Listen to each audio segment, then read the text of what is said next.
Pasamos a la próxima comunicación, trastornos de la motilidad en la esofagitis eosinofílica, del doctor Ramos y colaboradores. Bueno, buenos días. Nosotros vamos a presentar los trastornos de la motilidad en la esofagitis eosinofílica en un grupo de pacientes del Hospital Británico. Para definir la esofagitis eosinofílica, el último consenso dice que es una enfermedad crónica que es mediada por reacciones inmunes ante antígenos y se caracteriza principalmente por síntomas de disfunción esofágica, por hallazgos histopatológicos que evidencian un proceso inflamatorio con infiltrado predominantemente eosinofílico.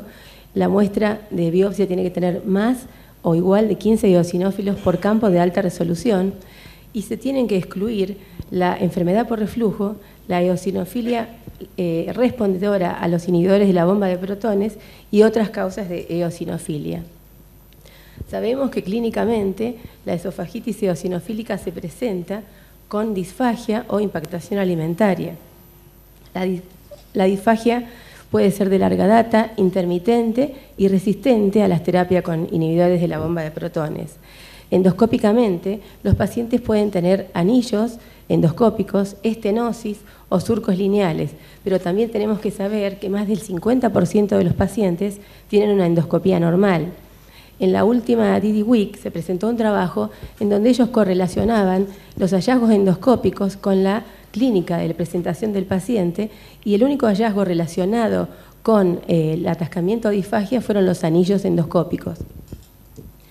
La literatura reporta trastornos motores inespecíficos en la esofagitis eosinofílica. Lucendo, por ejemplo, describe anormalidades manométricas en el músculo liso del esófago, específicamente en los 2 tercios inferiores, en el 86% de pacientes adultos. Leme, en Brasil, refiere que el 25% de sus pacientes tuvieron alteraciones de la manometría. Nurco hizo una revisión bibliográfica en 19 estudios que incluyeron 115 pacientes y se encontrando alteraciones manométricas en el 41%, también inespecíficas. La etiopatogenia de la alteración manométrica, de la alteración de la motilidad en realidad no está todavía bien definida, pero hay varias teorías, entre las cuales está la alteración específica del músculo longitudinal. Se cree que en realidad hay una disinergia entre el músculo circular y el longitudinal. El objetivo de nuestro trabajo fue entonces describir la prevalencia de trastornos motores en esta enfermedad, relacionar la clínica de presentación con los hallazgos manométricos y explorar la coexistencia de reflujo y esofagitis eosinofílica. Se estudiaron 17 pacientes que fueron consecutivos desde diciembre del 2009 a enero del 2013, con criterios clínicos, endoscópicos e histológicos de esofagitis eosinofílica. A todos los pacientes se les realizó manometría convencional y pH-metría o pH-impedancio de 24 horas, una vez confirmado el diagnóstico histológico. Se excluyeron los pacientes que tuvieron diagnóstico de enfermedad por reflujo o que fueron respondedores a la terapia de IVP doble dosis en la biopsia de control. El método estadístico que utilizamos fue el STATA-6.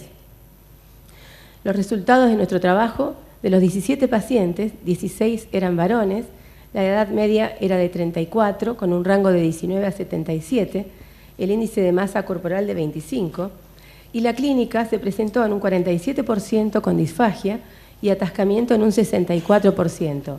Sin embargo, hubo 3 pacientes que tenían ambos síntomas, disfagia y atascamiento.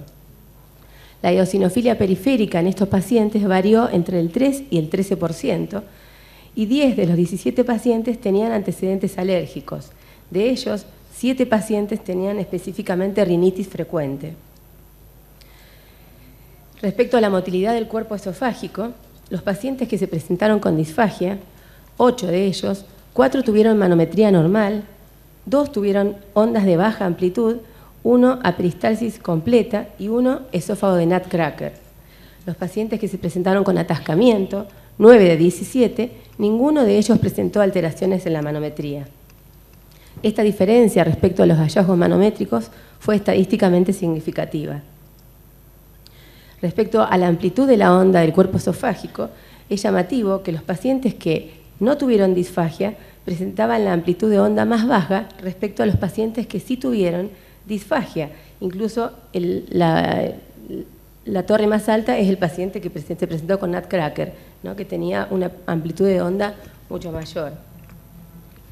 Respecto al esfínter esofágico inferior, de los dos grupos hubo 2 pacientes que tenían esfínter esofágico inferior hipotenso.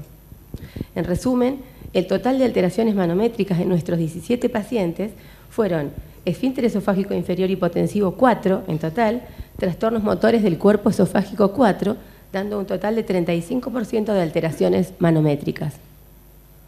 Respecto a la pH impedancio o pH, 5 de 17 pacientes tuvieron pH o impedancio patológica. Los pacientes que tuvieron pH patológica fueron tratados con doble dosis de IVP, de inhibidores de la bomba, y rebiopsiados para definir el diagnóstico. No hubo diferencias significativas en la presentación clínica entre pacientes con y sin pH patológica. En la endoscopía digestiva, todos los pacientes fueron endoscopiados, por supuesto, para la biopsia. Normal hubo 4, que eran 4 pacientes que habían tenido atascamiento. Traquealizados hubo solamente 4, pero los 4 habían tenido atascamiento. Exudados blanquecinos tenían 8 pacientes, 3 tenían disfagia, 2 atascamiento y 3 son los pacientes que se superpusieron con los 2 síntomas, disfagia y atascamiento, y un solo paciente presentó erosiones aisladas menos de 5 milímetros. En resumen, 1/3 de nuestros pacientes presentaron anormalidades manométricas. Estas alteraciones se observaron en pacientes con disfagia y no configuraron un patrón manométrico específico. 5 de los 17 pacientes tenían una pH patológica, pero la eosinofilia persistió luego del tratamiento de prueba con doble dosis de IVP, por lo cual se descartó el reflujo y fue determinante para la eosinofilia esofágica. El único signo endoscópico que se relacionó con síntomas fue la traquealización esofágica.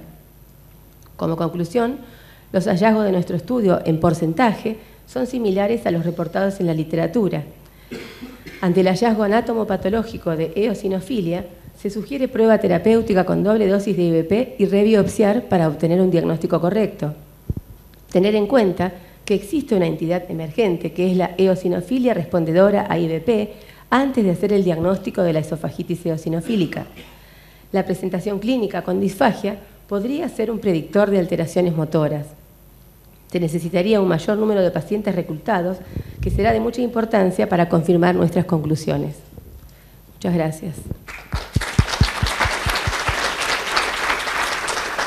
Abrimos las preguntas a la sala.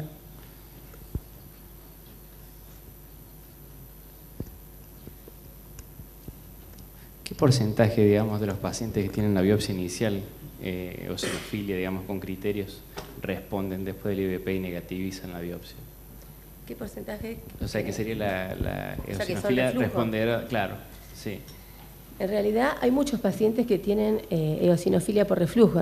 Se ve en el tercio inferior la mayoría de los pacientes tiene eosinofilia. Por eso el diagnóstico diferencial es en biopsiar el tercio superior y medio. Y el porcentaje exacto en realidad no lo sabemos, en nuestro trabajo no se tomó, pero en realidad existe una variabilidad respecto, porque no todos los endoscopistas biopsian los reflujos. En realidad cuando uno sospecha la esofagitis eosinofílica es donde se biopsia.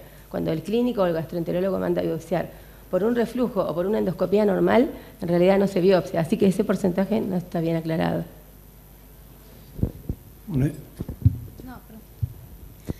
Rosa, ¿y cómo diferencian a los pacientes que tienen eosinofilia respondedora a IVP de los pacientes con reflujo que biopsiaron y tenían eosinófilos en el esófago inferior que se ve habitualmente?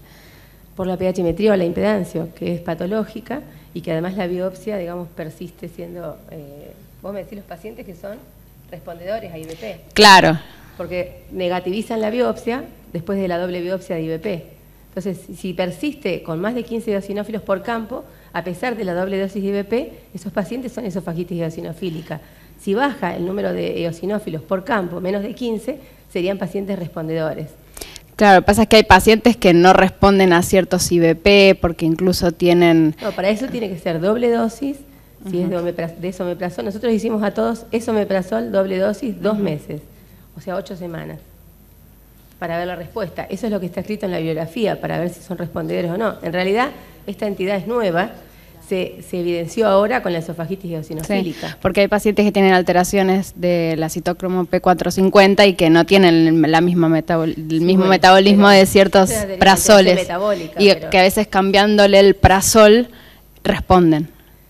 En realidad, pero eso no lo probaron. Descripto. El consenso dice esto, que hay que hacerlo durante 8 semanas, doble dosis. Después, bueno, digamos, todas las variabilidades que pueda haber en la respuesta, si el paciente tomó, es como la resistencia a la terapia o como el reflujo resistente a IBP. Si el paciente no toma bien la medicación, o si toma menos, o si no tiene buena respuesta, ya es otra cosa, tendríamos que pasar a otro tema.